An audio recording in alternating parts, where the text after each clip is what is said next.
Support comes from UT's Lady Bird Johnson Wildflower Center, featuring miles of trails and nearly 900 native plant species. More about the official Botanic Garden of Texas at wildflower.org. Hi, I'm Laura Brennan. I am La Otra Flora. I'm a seasonal cut flower gardener. I grow flowers all year. I got into growing cut flowers when actually I was pregnant with my son.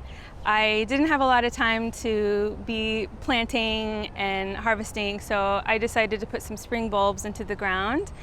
And when they came up in February, March, they were just so amazing, and I was so stunned how easy it was to grow these flowers, and I just was hooked, and ever since then all I wanted to do is grow cutting flowers in my garden. So one of the most important things that I tell my clients is to keep an observation journal. I think it's definitely beneficial for you to write down dates of when you planted certain seeds, just to document, and also to plan out your garden.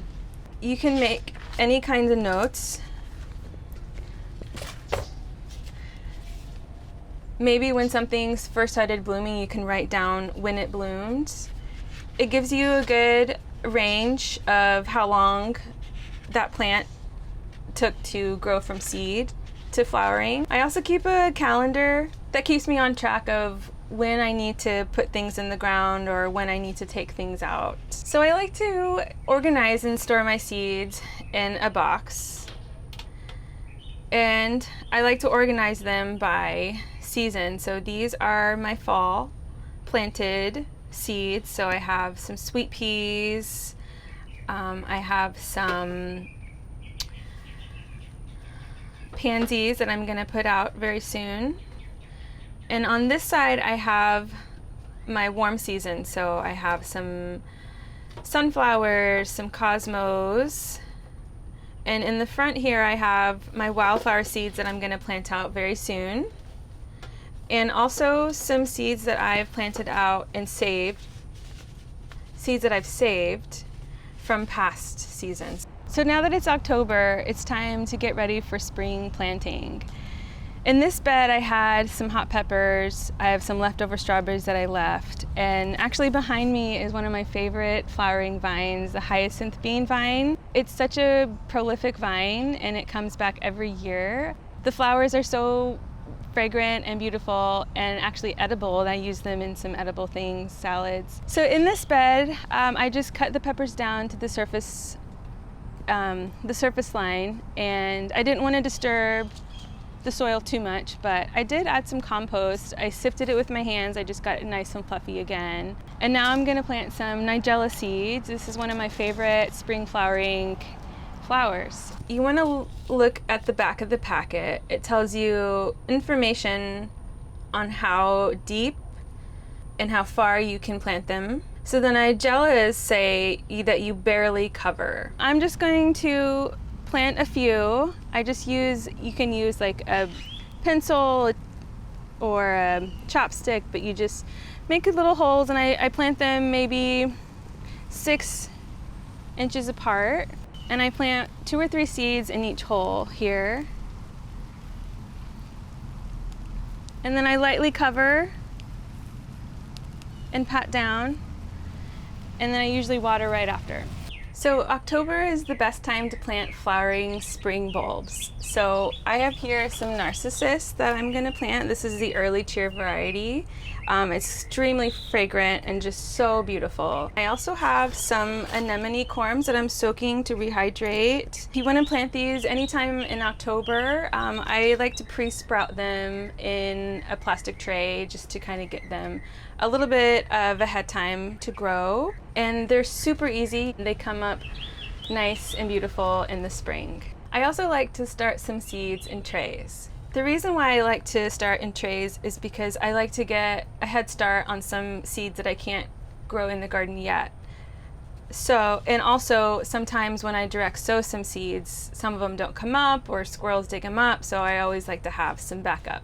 And it's also fun to share some transplants with friends and neighbors. So what I have here is a seed tray, and I have some seeds. I have some sweet peas and some delphiniums that I'm gonna start in the trays. I like to use Coco Coir as my medium. I feel like it's a little bit more sustainable than peat moss blends, and it actually retains moisture really well. And what you do is it comes in like a big block, and you just kind of soak it with water and loosen it up, and it makes this nice medium. And then you would just fill your trays, and you take your seeds and you'd put 1 or 2 in each cell, and you would keep it nice and moist, and water it every day, every other day. Make sure it gets plenty of sun.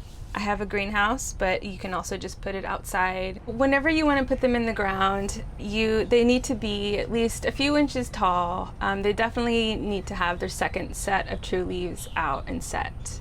That's when you can put them in the ground. Or if you want to, you can put them in a larger vessel, so that way they can have more room to grow roots. So one of my favorite flowers to grow are poppies, and they can be a little tricky to grow. However, they're really not. You just need to have a couple of key things ready.